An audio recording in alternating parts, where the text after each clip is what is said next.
우리 모두가 행복하고 즐겁고 복된 은혜로운 시간들만 보내면 좋겠지만 우리의 삶이 그렇게 만만한 것 같지는 않습니다. 내가 생각하고 내가 계획하고 내가 원하는 대로만 흘러가지 않는 것 같아요. 여러분들의 삶에 혹여나 어려움이 있다 할지라도 오늘 말씀을 통해 여러분들이 하나님으로부터 귀한 도전과 힘, 위로를 받으시기를 우리 주님의 이름으로 축복합니다. 어떤 사람들은 그렇게 말해요. 인생을 여행이다라고 비유를 합니다. 왜냐하면 여러 사람들을 만나기도 하고 여러 장소를 가기도 하고 여러 가지 고난과 어려움을 겪기도 합니다. 하지만 우리 그리스도인들은 인생을 여행이라고 표현하는 것이 아니라 우리는 인생을 순례의 길이다라고 표현을 합니다. 왜냐하면 우리가 이 땅에 태어나서 우리가 가야 될 저 하나님의 나라, 저 천국 본향에 들어갈 때까지는 그 과정이 결코 순탄치 않기 때문입니다. 그렇기 때문에 성경의 수많은 우리 믿음의 선배들이 무엇라고 말했습니까? 이 순례의 길, 순례의 여정에 더욱더 힘써야 된다라고 그토록 우리에게 강조했던 것입니다.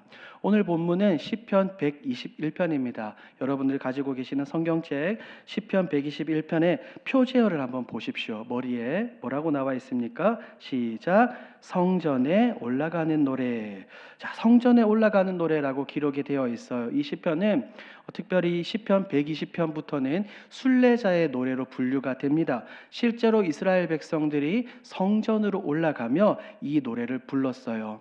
하나님의 율법에 따라 이스라엘 백성들 중 남성들은 1년에 3번 반드시 예루살렘 성전에 올라가 하나님께 제사를 드려야 합니다. 신명기 16장 16절입니다. 우리 함께 읽습니다. 시작.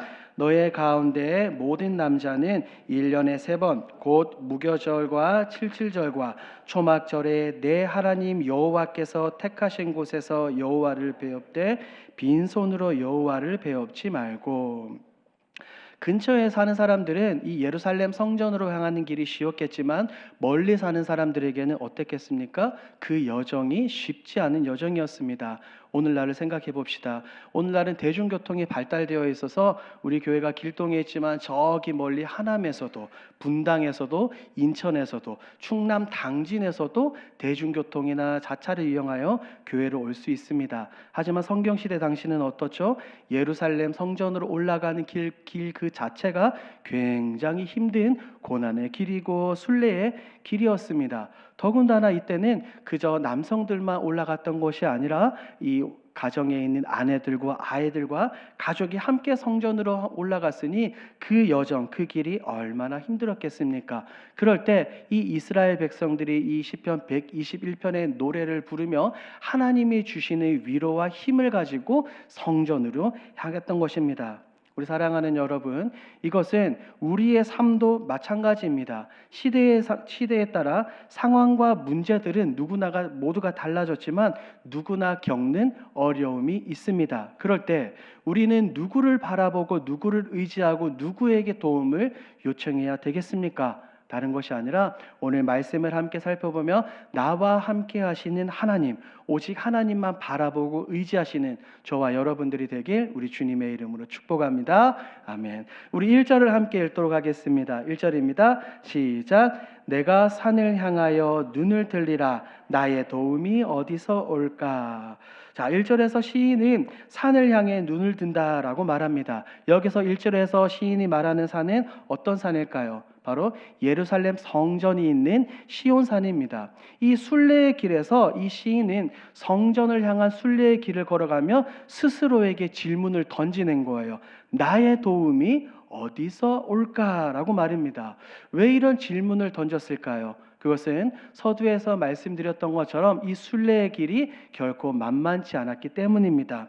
힘들었기 때문에 도움이 절실히 필요했던 시인의 마음이 느껴집니다. 그런데 재미있게도 시인은 1절에서 스스로 질문을 던지고 난 이후에 2절에서는 스스로 그 자신이 답을 해요. 2절도 함께 읽습니다. 시작. 나의 도움은 천지를 지으신 여호와에게서로다. 시인은 자신의 도움이 누구로부터 어디로부터 나온다고 말하죠? 맞아요. 여호와 하나님에게서 나온다고 분명하게 말합니다. 그런데 이 2절에서 우리가 주목하고 집중해야 될 것은 하나님에 대한 소개입니다. 그냥 시인은 여호와 하나님이 나를 도와준다라고 말하지 않고 어떤 단어를 덧붙였어요. 무엇입니까? 천지를 지으신 하나님이 나의 도움이 되어 주신다라고 말합니다. 우리 사랑하는 여러분, 제가 믿는 하나님은 말씀으로 세상을 창조하신 분인 줄 믿습니다. 그 누구의 도움도 없이, 수고 없이 단지 하나님은 말씀만으로 이 세상을 창조하셨어요. 세상 그 어떤 존재와는 비교할 수 없는 그 하나님이, 천지를 만드신 하나님이 누구의 도움이 되어 주신다고요? 나의 도움. 오늘 이 순례의 길을 걸어가는 가운데 우리의 도움, 저와 여러분들의 도움이 되어 주시겠다라고 분명하게 선언합니다. 무엇과도 바꿀 수 없는 하나님의 사랑, 하나님의 자녀들에게만 베풀어 주시는 이 하나님의 놀라운 위로가 얼마나 든든합니까? 이어서 3절과 4절도 함께 읽습니다. 시작.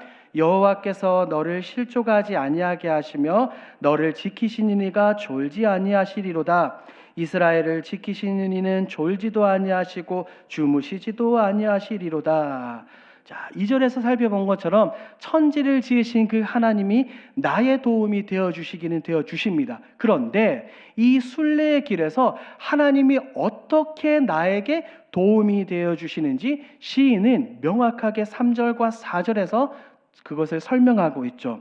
자, 봅시다. 우리의 도움이 되어주신 하나님은 먼저 우리를 뭐하지 않도록 지켜주시는 분이에요? 실족하지 않도록. 실족이 무엇입니까? 이것의 원어적인 의미로 보면 미끄러지다, 떨어지다, 넘어지다 라는 의미입니다. 여러분, 예루살렘 성전은 어디에 있습니까? 시온산 위에 있습니다. 그러니 이 평지가 아니고 경사를 거슬러 올라가야 되죠. 당시는 길이 오늘날처럼 아스팔트가 아니라 비포장입니다. 돌이 있고요, 나무 뿌리가 있고요, 구덩이, 웅덩이, 언제든지 순례자들을 넘어뜨릴 수 있는 위험을 가지고 있는 것이 바로 이 시온산으로 올라가는 그 길이었어요. 더욱이 산이라고 이야기하니 그 길이 어떻겠습니까? 굉장히 가파를 겁니다. 그 길에서 넘어지지 않도록 하나님이 나를, 이 시인을 굳게 붙잡아 주신다고 시인은 지금 표현하고 있는 거예요. 우리 사랑하는 여러분, 혹시나 여러분들의 삶 가운데서 이런 어려움들을 가지고 계신 분들이 계십니까? 너무 힘들어서 내가 도저히 견딜 수 없어서 비틀비틀거리다가 그냥 불썩 주저앉고 많은 그런 아픔들, 고통들을 가지고 계시진 않습니까? 그 누구에게는, 심지어는 남편과 아내, 내 사랑하는 자녀에게도 말하지 못할 만큼 혼자 끙끙거리고 아파하실 때가 있습니까? 그저 내가 할 수 있는 것이 아무것도 없어서 그냥 예배당에 홀로 나와 하나님 앞에서 무릎 꿇고 눈을 감고 통곡하며 하나님 저를 기억하여 주십시오라고 대성통곡하시던 때가 있습니까? 사랑하는 여러분, 우리는 꼭 기억해야 합니다. 세상과 사람들이 나를 외면하고 내 문제에 별 관심을 가지고 있지 않다 하더라도 천지를 지으시고 언제나 어느 때나 나를 보호해 주시는 하나님은 나를 도와주시기 위해 언제나 준비되신 하나님이신 줄 믿습니다. 여러분들이 넘어지지 않도록 여러분들의 곁에서 여러분들을 언제나 지켜주시는 그 하나님이에요. 이 하나님의 지속적인 돌봄과 보호하심이 있기 때문에 우리는 이 순례 여정을 끊임없이 걸어갈 수 있는 것입니다. 이 사실을 알고 있는 이스라엘의 2대 왕, 하나님의 마음에 합한 자 다윗은 시편에서 이렇게 고백했어요. 시편 55편 22절을 함께 읽습니다. 시작. 내 짐을, 의인의 요동함을 영원히 허락하지 아니하시리로다. 하나님이 우리의 짐을 지시고 붙드실므로 우리는 무엇을 하지 않는다고요? 요동하지 않는답니다. 결코 흔들리지 않는다고 분명하게 선언하십니다. 자, 이어서 3절 하반절에 나오는 문장들은 4절에서 그대로 반복되는 것을 볼 수 있어요. 여러분, 우리 4절도 한번 다시 읽어볼까요? 4절 시작.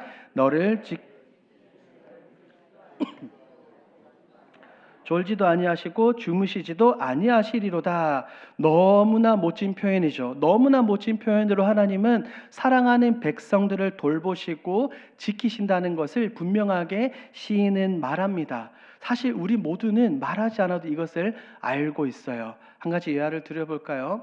한 가정에 사랑스러운 아이가 태어났어요.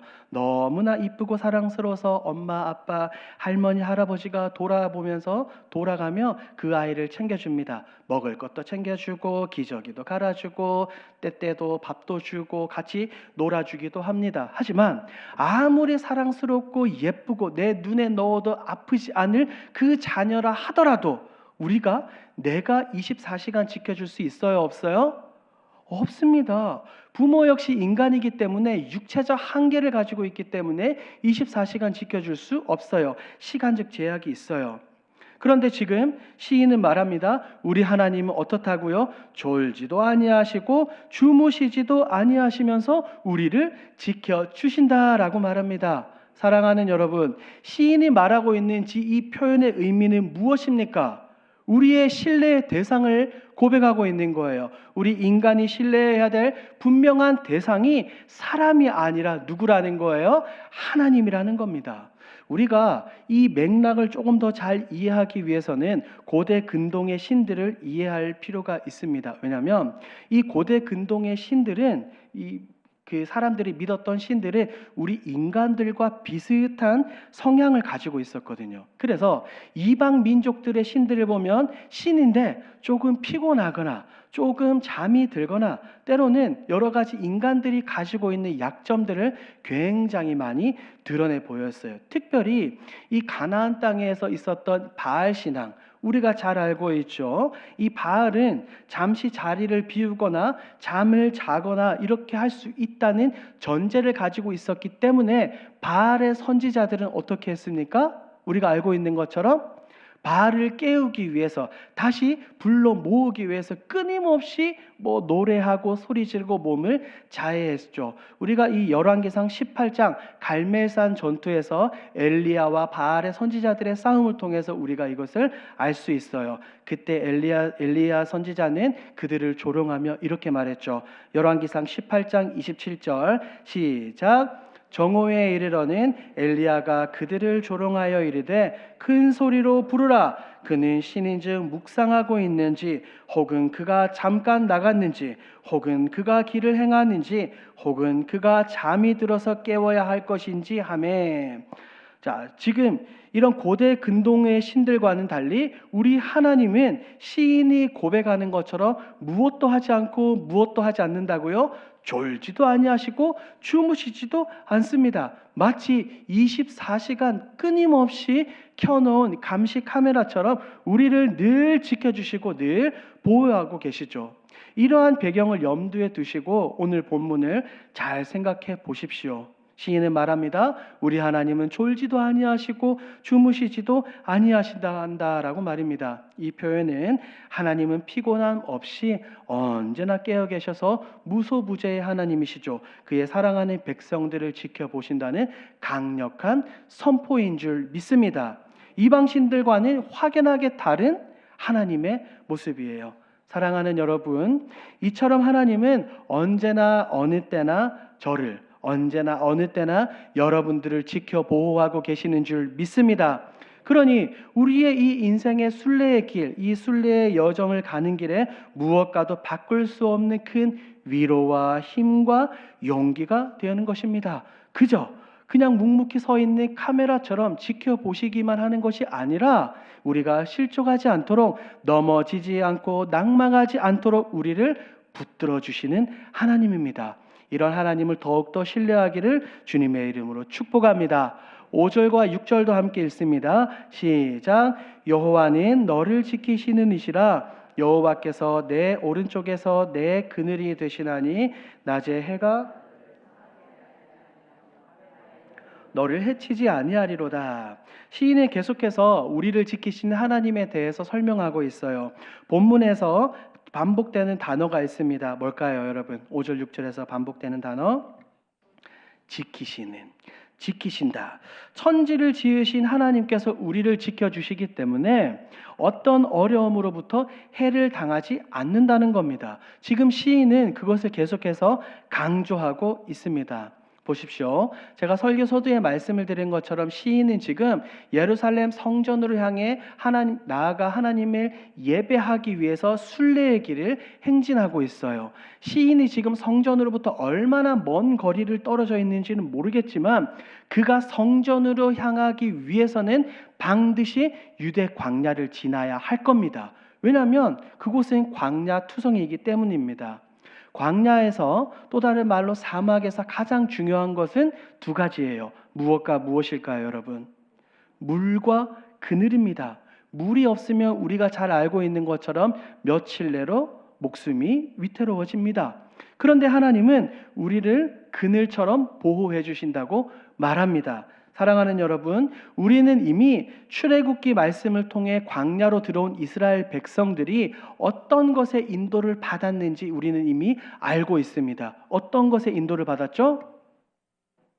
광야를 돌 때 하나님은 낮에는 구름 기둥으로, 밤에는 불 기둥으로 그 백성들을 인도해 주셨어요. 이 유대 광야는 햇빛이 너무나도 강력하기 때문에 낮에는 온도가 45도에서 50도까지 올라간다고 합니다. 그러니 그늘이 없으면 어떻게 되겠습니까? 일사병으로 사망할 수도 있어요. 지금 우리가 이제 9월 들어서 날이 굉장히 많이 선선해졌지만 이 여름이 시작되고 8월 말까지 뉴스를 보니 이 열사병 혹은 일사병으로 인해 목숨을 잃는 경우들이 굉장히 많았습니다. 그런데 시인은 지금 우리의 하나님께서 이 광야를 걸어가는 가운데 하나님이 나의 우편의 그늘이 되어 주신다라고 분명하게 말하고 있습니다. 하나님이 나를 끊임없이 지켜주신다는 것이죠. 여러분 6절 말씀도 보십시오. 6절을 함께 한 번 더 읽도록 하겠습니다. 시작. 낮에 해가 너를 상하게 하지 아니하며 밤에 달도 너를 해치지 아니하리로다. 자, 하나님은 낮의 해와 밤의 달로부터 지켜주시고 해를 당하지 않게 하신다고 합니다. 잠시 조금 전에 제가 설명을 드린 것처럼 이 유대 광야는 낮에는 너무 뜨겁기 때문에 죽을 수도 있어요. 반면에 그 밤에는 어떨까요? 기온차, 온도차가 너무나 나서 영하로 떨어지지 않아도 이 실제로 유대인들은 저체온증으로 사망할 수 있다고 합니다. 단편적으로 낮의 해와 밤의 달로부터, 낮의 뜨거움과 이 밤의 추위로부터 하나님께서 이 순례자를 어떻게 해주신다는 거예요? 지켜주신다는 거예요. 사랑하는 그 하나님이 사랑하는 자녀들을 24시간 동안 지켜주신다는 겁니다. 여기서 조금 더 생각해 볼까요? 조금 더 생각해 본다면 고대 근동에서 신들은 곧 태양과 달로 표현이 되었습니다. 성경이 기록될 당시에 그래요. 고대 근동에서는 태양과 달을 신격화하는 그런 경향이 있었습니다. 우리가 잘 알고 있는 것처럼 이집트 바로는 어떤 신을 믿었을까요? 태양신 라를 믿었습니다. 그리고 이 메소포타미아 문명, 그러니까 즉 아브라함이 원래 살고 있던 그곳에서는 달의 신 나나를 섬겼습니다. 그러니까 보십시오. 태양과 달의 신을 섬길 만큼 이 고대 근동 사람들의 신관이 이랬어요. 그런데 보십시오. 시인은 말합니다. 낮의 해와 밤의 달로부터 하나님이 지켜주신다고요. 이것은 단순히 정말 뜨거움과 추위로부터만 지켜주신다는 것이 아니라 고대 근동 당시에 아무리 강력하다고 힘이 세고 백성들을 괴롭힌다라고 말하는 이방 신들로부터 어떻게 해주신다는 거예요? 지켜주신다는 겁니다. 그 모든 신들이 하나님의 손 아래, 하나님의 통치 아래에 있다는 것을 이 시인은 말하고 있습니다. 그러니 이 시인의 이 고백이 고대 근동 당시에 이 백성들의 뇌리 속에 깊게 박혀 있던 신관을, 신의 개념을 깨트리는 굉장히 강력한 선언이자 선포라는 것을 우리는 알 수 있어요. 사랑하는 여러분, 그 어떤 이방 신들도 아무리 강력하다고 말하는 타국의 신들도 순례의 길을 걷고 있는 사랑하는 하나님의 백성들은 건드릴 수 없다는 사실을 여러분 굳게 믿으시길 주님의 이름으로 축복합니다. 세상에서 가장 든든한 보디가드, 가장 든든한 백이신 하나님이 계시기 때문에 우리가 무엇이라도 두려워할 필요가 없다는 겁니다. 우리의 삶이 이런 겁니다. 우리가 걸어가는 모든 순간순간들, 내가 알지 못하고 내가 인지하지 못해도 하나님, 나를 향한 하나님의 보호와 손길은 지금도 여전히 우리를 지켜주고 계시죠. 그런데 세상 사람들은 말해요. 언제나 이렇게 말하죠. 야, 나에게 까불지 마. 내 뒤에 누가 있는 줄 알아? 내 뒤에 어떤 큰 권력자가 있으니 까불지 마. 나는 정계에 누구누구를 알고 있어. 너 나한테 까불면 안 돼. 나는 거물들과 친분이 있으니 나한테 잘해야 돼. 너 행동 조심해 라고 그렇게 말하기도 합니다. 하지만 우리는 어떻습니까? 세상에 이 든든한 정계의 백이 없더라도 우리의 뒤에는 누가 계십니까? 하나님. 그 하나님 어떤 하나님이에요? 천지를 지으시고 나를 실족하지 않게 하시고 밤낮으로 나를 지켜주시는 하나님이 계시니 어떻습니까, 여러분? 기분이 어떠세요? 든든하지 않습니까? 어떤 어려움에도 위협과 문제에도 여러분들 결코 여러분들 혼자라고 생각해서는 안 됩니다. 아니에요, 여러분. 아닙니다. 우리의 오른편에서 그늘이 되어주시는 하나님, 낮의 해와 밤의 달로부터 지켜주시는 방패 같은 우리 하나님이 있기 때문에 우리는 좌절하고 낭망하고 쓰러지고 울고 통곡할 필요가 없습니다. 이런 하나님의 절대적인 주권과 신실함을 믿으시기를 주님의 이름으로 축복합니다. 오늘날 우리에게도 무엇과도 바꿀 수 없는 가장 강력한 안식처이자 피난처입니다. 자, 이어서 7절 말씀도 함께 읽겠습니다. 7절 여러분들 읽어주십시오. 시작.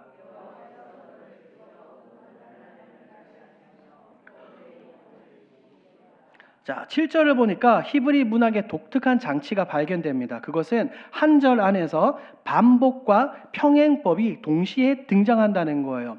앞서 살펴본 것처럼 지킨다라는 단어가 반복되었던 것처럼 7절 안에는 어떤 단어가 또 반복이 됩니까? 지킨다라는 단어가 반복이 되는데 두 번이나 강조되고 있어요. 성경에서 이처럼 중요한 것을 강조할 때 종종 같은 말을 반복해서 사용합니다. 이것은 읽는 사람으로 하여금 이것의 중요성, 이 메시지를 분명하게 기억하고 마음판에 새기기를 원하기 때문에 반복해서 말하는 거죠. 시인이 계속해서 지켜주신다, 지킨다, 하나님이 지킨다라고 반복해서 설명하는 이유를 여러분들 이해하시겠죠? 자, 시인은 이어서 병행법을 사용해서 더 잘 이해하도록 말합니다. 너를 모든 환난에서 지켜주시며 라고 표현을 하고 이어서 내 영혼을 지키시리로다 라고 설명을 해요. 따지고 보면 굉장히 비슷한 말입니다. 비슷한 의미예요. 비슷한 의미를 가진 문장을 그대로 말하며 이 읽는 사람들에게, 읽는 성도들에게, 읽는 백성들에게 이것을 꼭 기억하기를 바라는 겁니다. 사랑하는 여러분, 지금 시인은 여기에서 환난이라고 표현을 하는데 어떤 환난이라고 표현을 합니까? 모든 환난이라고 표현합니다. 여기서 말하는 환난은 순례의 길을 넘어서 우리의 모든 인생길에도 적용할 수가 있겠죠. 여러분들이 겪을 수 있는 모든 종류의 고난과 어려움들을 말합니다. 설교 서두에도 제가 질문을 드린 것처럼 여러분들은 지금 어떤 고난, 어떤 어려움을 겪고 계십니까? 때로는 부부간에 문제가 있습니까? 때로는 자녀간에 문제가 있습니까? 때로는 사람들 간의 관계에 문제가 있습니까? 더불어 물질 만능주의를 살아가는 이 시대에 돈으로 인한 싸움과 다툼으로 인해서 가정이 깨지고 이 친인척 간의 관계가 틀어지는 경우가 있을 수도 있어요. 어떤 고난과 아픔들이 여러분의 삶을 직면하고 찾아오고 여러분들을 힘들게 하고 있는지는 모르겠습니다. 그런데 사랑하는 여러분, 여러분들이 그 어떤 어려움 앞에서도 꼭 기억하셔야 될 것은 하나님이 여러분들을 꼭 지켜주시고 보호해 주신다는 굳건한 확신인 줄 믿습니다. 하나님은 이 시편 본문에서만 이것을 말씀하고 계시는 것이 아니라 구약 성경에 수도 없이, 신약 성경에서도 수도 없이 우리에게 이것을 말하고 있어요. 단편적으로 몇 개만 한번 살펴볼까요? 자, 구약 시편 91편을 한번 살펴보도록 하겠습니다. 시편 91편 9절 10절 함께 읽습니다. 내가 말하기를 여호와는 나의 피난처시라 하고 지존자를 너의 거처로 삼았으므로 화가 내게 미치지 못하며 재앙이 내 장막에 가까이 오지 못하리니 여호와는 나의 피난처로 삼았기 때문에 어려움이 나를 가까이 하지 못하고 내 장막, 우리 가정을 건드리지 못하는 겁니다. 하나님이 피난처가 되어주시기 때문이에요. 이사야 선지자는 이렇게 말합니다. 이사야 43장 2절입니다. 시작. 내가 물 가운데로 지날 때에 내가 너와 함께 할 것이라. 강을 건널 때에 물이 너를 침몰하지 못할 것이며 내가 불 가운데로 행할 때에 타지도 아니할 것이요 불꽃이 너를 사르지도. 사랑하는 여러분, 우리 하나님은 물과 불에서조차 우리를 건지시는 이신 줄 믿습니다.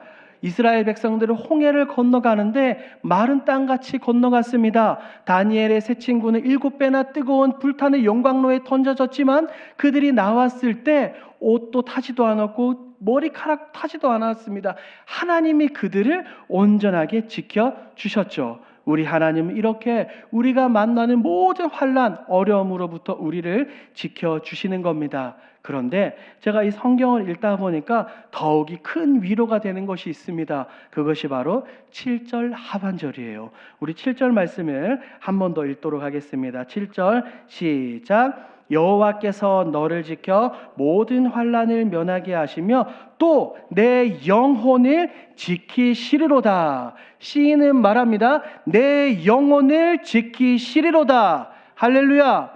우리의 몸과 우리의 육체, 신체, 삶은 중요합니다. 하지만 우리의 인생에 있어서 가장 중요한 것은 무엇입니까? 다름 아닌 영혼입니다. 영혼. 우리 마귀는 어떠한 방법을 써서라도 우리의 영혼을 앗아가고 우리의 영혼을 훔쳐서 하나님이 계신 천국이 아니라 지옥으로 끌고 가려고 합니다. 그런데 하나님은 우리의 영혼을 지켜주신다라고 말씀하고 계시죠. 신약에서도 우리 주님은 우리에게 이렇게 말씀하십니다. 요한복음 10장 28절이에요. 시작. 내가 그들에게 영생을 주노니 영원히 멸망하지 아니할 것이요 또 그들을 내 손에서 빼앗을 자가 없느니라. 하나님이, 예수님이 우리에게 영생을 지켜주시고 그것을 빼앗기지 않도록 어떻게 지켜주신다는 겁니다. 왜냐하면 앞서 말씀드린 것처럼 마귀는 언제나 우리를 넘어뜨리려 하기 때문입니다. 베드로는 이렇게 말했죠. 5장 8절입니다. 시작. 근신하라 깨어라. 너희 대적 마귀가 우는 사자같이 두루다니며 삼킬 자를 찾나니. 보십시오. 언제나 어느 때나 시도 때도 없이 이 악한 마귀는 우리의 영혼을 삼키려고 우리에게 덤벼듭니다. 이것을 알고 있는 사도 바울 역시 똑같이 말했어요. 로마서 8장입니다. 시작. 내가 확신하노니 사망이나 생명이나 천사들이나 권세자들이나 현재일이나 장래일이나 능력이나 높음이나 깊음이나 다른 아무 피조물이라도 우리를 우리 주 그리스도 예수 안에 있는 하나님의 사랑에서 끊을 수 없으리라. 아멘. 그 무엇도 하나님과 우리가 맺어진 그 놀라운 사랑의 끈을 끊을 수 없습니다.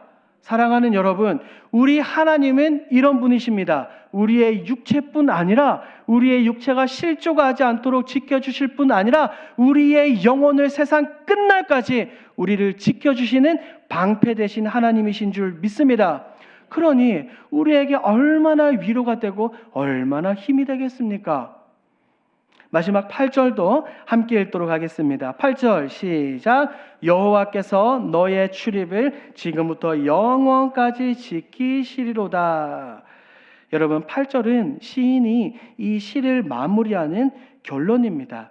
왜냐하면 설교 서두에 말씀드린 것처럼 예루살렘 성전으로 갔다가 예배하고 다시 돌아와야 하기 때문입니다. 단편적으로 본다면 여기에서 말한 이 시인의 출입은 내가 성전을 출발해서 도착하는 그 모든 순간들을 이야기를 합니다. 그게 바로 1차적 의미예요. 그런데 조금 더 우리가 생각해 본다면 하나님께서 우리의 삶의 모든 부분들을 어떻게 해요? 기억하시고 걸음을 지켜주시고 보호해 주신다는 표현입니다. 그런데 지켜주신다는 표현이 아주 의미심장해요.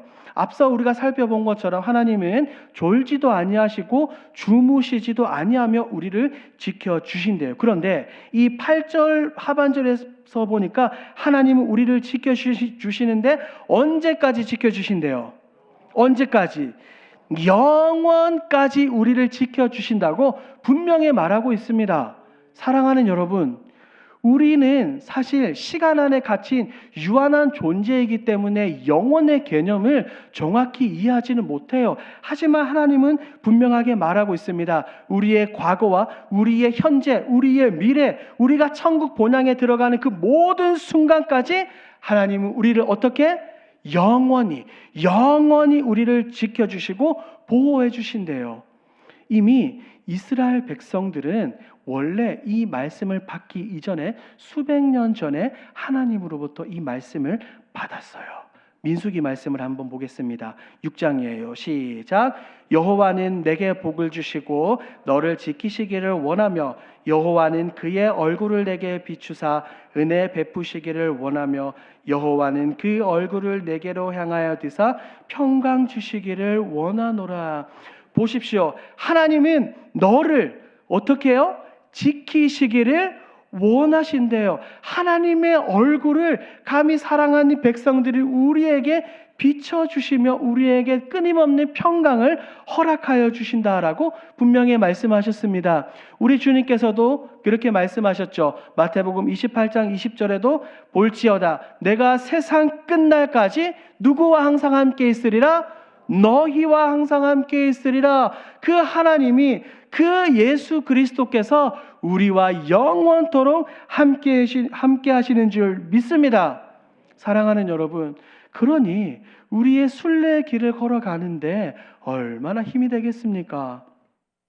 오늘 말씀의 결론을 맺도록 하겠습니다. 이 시편 121편 말씀을 통해 하나님이 언제나 우리를 지켜주시고 보호하신다는 사실을 깨달았습니다. 오늘 1절부터 8절까지 나눈 말씀을 간략하게 세 가지로 한번 정리해 볼까요? 첫 번째, 한번 따라해 보겠습니다. 하나님은 언제나 나와 함께 하십니다. 하나님은 언제나 나와 함께 하세요. 우리의 모든 순간들 순례의 여정길에서 졸지도 아니하시고 주무시지도 않는 하나님이세요. 24시간 지켜주는 든든한 보호자 하나님입니다. 두 번째 따라합니다. 하나님은 나의 영혼을 지켜주십니다. 하나님은 이 순례의 여정을 가는 동안에 우리의 육체뿐 아니라 무엇도 지켜주신다고요? 영혼입니다. 영혼을 지켜주신다는 것이 얼마나 크고 귀한 것인지 우리는 깨닫게 되었어요. 세 번째 따라합니다. 하나님의 보호는 영원합니다. 하나님이 우리를 지켜 보호하여 주시는 것은 영원합니다. 영원 전부터 우리를 불러주셨고 우리를 택하셨고 우리를 지금 이 자리에 인도하셨어요. 그냥 이 자리에 우리를 인도하셨을 뿐 아니라 우리의 육신의 호흡이 그치고 주님의 재림 때 우리가 영광스러운 하나님 나라에 들어갈 때까지 우리를 어떻게 해주신다고요? 지켜주신답니다. 여러분, 우리의 과거와 현재, 미래 모든 삶을 책임져 주시겠다고 합니다. 사랑하는 여러분, 그러니 이 모든 순간순간들을 지켜주시는 이 전능하신 하나님, 천지를 지으신 하나님만 바라보고 신뢰하기를 주님의 이름으로 축복합니다. 하나님은 나의 보호자가 되어주시며 나의 영혼을 지켜주시는 분입니다.